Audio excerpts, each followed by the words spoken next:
காவேரி வந்து அவங்க அம்மாவுக்கு வந்து ஆறுதல் சொல்கிறாங்க. "நீ கவலைப்படாதம்மா, கண்டிப்பாக வந்து அந்த பத்திரத்தை நான் மீட்டெடுப்பேன், வீட்டை மீட்டெடுப்பேம்மா, கவலைப்படாத" அப்படின்னு சொல்லிட்டு ஆறுதல் சொல்லிட்டு கூட்டிகிட்டு வராங்க. எங்க எல்லாருமே கூடியிருக்காங்க வீட்டில். வீட்டில் வந்து எல்லாருமே வந்து அதை பற்றி பேசிகிட்டு இருக்காங்க. அப்போ வந்து "நீ கவலைப்படாதீங்க, அதெல்லாம் வந்து ஒன்றுமே பண்ண முடியாது. எப்படியாவது அந்த பத்திரத்தையும் அந்த வீட்டையும் மீட்டுடலாம் நீங்க" அப்படின்னு சொல்லிட்டு சொல்லிட்டு இருக்காரு நம்ம நிவின். அதை கேட்டுட்டு "சரிங்க தம்பி, பரவாயில்ல" அப்படின்னு சொல்லிட்டு சொல்லிட்டு இருக்காங்க சாரதா. இங்கே எல்லாருமே அதையே பற்றி பேசிகிட்டு இருக்காங்க. காவேரி வந்து ரொம்ப வந்து டென்ஷனாக இருக்காங்க. காவேரி தான் வந்து பாவம், நான் அவங்க கூட சண்டை போட்டு பெரிய பிரச்சனை ஆயிடுச்சு அப்படின்னோடனே, "என்ன காவேரி சண்டை போட்டியா?" அப்படின்னு கேட்குறாரு நிவின். "ஆமா நிவின், பெரிய பிரச்சனை ஆயிடுச்சு" அப்படின்னோடனே, "காவேரிக்கு எதுவும் அடிப்படல" அப்படின்னோன்னா, "எதுவும் அடிப்படல தம்பி" அப்படின்றாங்க. ரொம்ப தான் அக்கறை, பொண்டாட்டி மேலே எது அக்கறை, காவேரி மேலே தான் அதிகமாக இருக்கும் அப்படின்னு சொல்லிட்டு செமையாக டென்ஷன் ஆயிடுறாங்க. அடுத்து எல்லாருமே இதை பற்றி பேசிகிட்டு இருக்காங்க. அப்போ விஜய் வராரு. விஜய் பார்த்து எல்லாம் அதிர்ச்சி அடைகிறாங்க. நடந்த விஷயத்தெல்லாம் கேள்விப்பட்டேன் அப்படின்னு சொல்லிட்டு விஜய் வந்து அதை பற்றி பேசுகிறாரு. "நீங்கள் கவலைப்படாதீங்க, கண்டிப்பாக அந்த பசுபதி நான் சும்மா விட மாட்டேன்.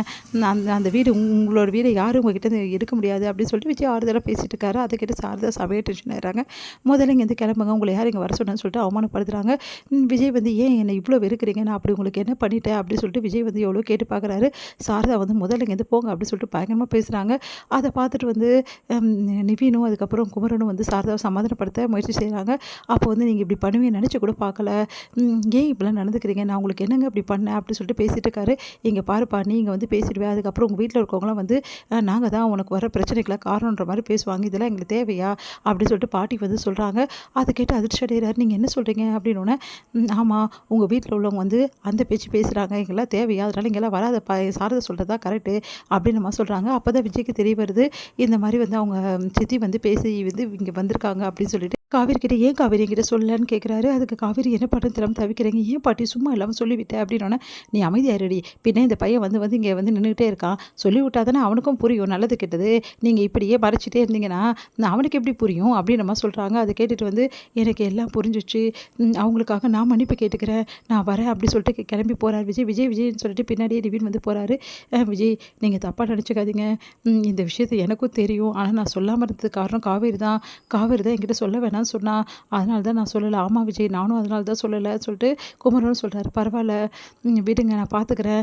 இவ்வளோ தூரம் நடந்திருக்கு, எனக்கு சொல்லாமே இருந்திருக்கீங்களே, எப்போ இந்த பிரச்சனையை நான் தீர்த்திருப்பேனே" அப்படின்னு சொல்லிட்டு அங்கேருந்து போகிறாரு மனசு கஷ்டத்தோட விஜய். விஜய் போகிறதே காவேரி வந்து பார்த்துட்ருக்காங்க. எங்கே விஜய் வந்து தாத்தாக்கிட்டேயும் பாட்டிக்கிட்டேயும் வந்து கேட்குறாரு, "ஏன் இப்படிலாம் பண்ணீங்கன்னு?" சொல்லிட்டு பாட்டிக்கிட்டே கேட்குறாரு. அதுக்கு பாட்டி அமைதியாக இருக்காங்க. ராதா வர வச்சு கேட்குறாரு, "நீங்கள் எதுக்காக இப்படி பண்ணீங்கன்னு?" சொல்லிட்டு. "நான் தான் இதற்கெல்லாம் காரணம், நான் சொல்லி தான் ராதா இப்படிலாம் பண்ணா. நானும் காவேரியை பற்றி பேசினேன். இங்கே பாருப்பா, காவேரி நம்ம குடும்பத்துக்கு தேவையில்லை, நாங்கள் முடிவு பண்ணி தான் எல்லாமே பண்ணிகிட்ருக்கோம்" அப்படின்னு சொல்லிட்டு பாட்டி வந்து எல்லா உண்மையும் சொல்கிறாங்க. அதெல்லாம் கேட்டு செமையாக டென்ஷன் ஆகிறார் விஜய். "யாரை கேட்டு முடிவு எடுத்தீங்க? எனக்கு காவேரி தான் எல்லாமே. காவேரி இல்லாத எனக்கு வாழ்க்கையே கிடையாது. காவேரி இல்லாத ஒரு வாழ்க்கை என் வாழ்க்கையில என் வாழ்க்கை இருக்க முடியாது" அப்படின்ற மாதிரி விஜய் சொல்கிறாரு. அதை கேட்டு தாத்தா அப்படியே பார்த்துக்கிட்டே இருக்காரு. "ஏன் இப்போல்லாம் என்னை கேட்காம கொள்ளாமல் உங்கள் விஷயத்துக்கு முடிவு எடுத்து இப்படிலாம் பண்ணிகிட்ருக்கீங்க? ஒரு வீட்டுக்கு பெரியவன் என்கிட்ட கூட கேட்க மாட்டீங்களா?" அப்படி சொல்லிட்டு அவங்க ரொம்ப சத்தம் போடுறாரு தாத்தா. "போதும் தாத்தா, எல்லாருமே என் வாழ்க்கையை வந்து எப்படி நாசம் பண்ணணுமோ அவ்வளோ நாசம் பண்ணுறாங்க. எனக்கு போதும், இதெல்லாம் தேவை தான் எனக்கு, இவங்களெல்லாம் நம்பினா பாருங்கள், என்ன சொல்லணும்?" அப்படின்ற மாதிரி விஜய் சொல்கிறாரு. அதை கேட்டு பாட்டியும் வந்து அவங்க சித்தியும் அதிர்ச்சி அடைகிறாங்க. "விஜய், என்ன விஜய் எங்களை போய் இப்படி பேசுகிற? வேறு என்ன சொல்கிறது? உங்களுக்கு நல்லாவே தெரியும் காவேரிக்காக நான் ஒவ்வொரு நிமிஷமும் காத்துட்ருக்கேன்னு. ஆனால் தெரிஞ்சு கூட என் மனசை இப்படி நோக்கடிக்கிறீங்க, இப்படி சுக்குநூறா ஆக்கிட்டீங்க. உங்கள் மேலே வச்ச நம்பிக்கை எல்லாமே போச்சு" அப்படி சொல்லிட்டு விஜய் மனசு கஷ்டத்தோட அங்கேருந்து போகிறாரு. இங்கே வந்து விஜய் வந்து காவேரிக்கு ஃபோன் பண்ணி, "காவேரி, உன்னை மீட் பண்ணணும்" அப்படின்றாரு. "இல்லை விஜய், நான் வர முடியாது, இங்கே வந்து தான் ஆகணும் விஜய் காவேரி" அப்படின்னோடனே சரின்னு சொல்லிட்டு காவேரியும் வராங்க. காவேரி வந்து விஜய் பார்க்குறாங்க. பார்த்துட்டு வந்து அப்படியே வந்து சோர்வாக நிற்கிறாரு விஜய். உடனே ஓடி வராங்க கிட்ட. "விஜய்" அப்படின்னு சொல்லிட்டு உடனே வந்து பார்த்துட்டு அப்படியே கண் கலங்குறாங்க காவேரி. அப்படியே வந்து ஹக் பண்ணுறாங்க. விஜயும் ஹக் பண்ணுறாரு.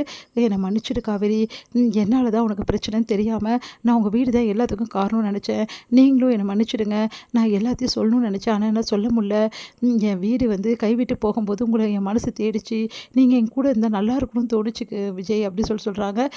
"இப்போ என்ன காவேரி, எந்த பிரச்சனையும் இல்லை, நீ கவலைப்படாத. சீக்கிரமாகவே உன் வீட்டை நான் உனக்கு மீட்டு கொடுப்பேன். நீ கவலைப்படாத. எக்காரணம் கொண்டும் அந்த வீடை வந்து உன்னை விட்டு போகாது. உன் அப்பா ஞாபகமாக இருக்காது வீடு எப்படி உன்னை விட்டு போகும்" அப்படின்னு சொல்கிறாரு. அதை கேட்டுட்டு காவேரி அழறாங்க. "சரி, நீ கவலைப்படாத, எல்லா பிரச்சனையும் இனிமேட்டு தீர்த்துடலாம், நான் பார்த்துக்கிறேன்" அப்படின்னு ஆறுதல் சொல்கிறாரு.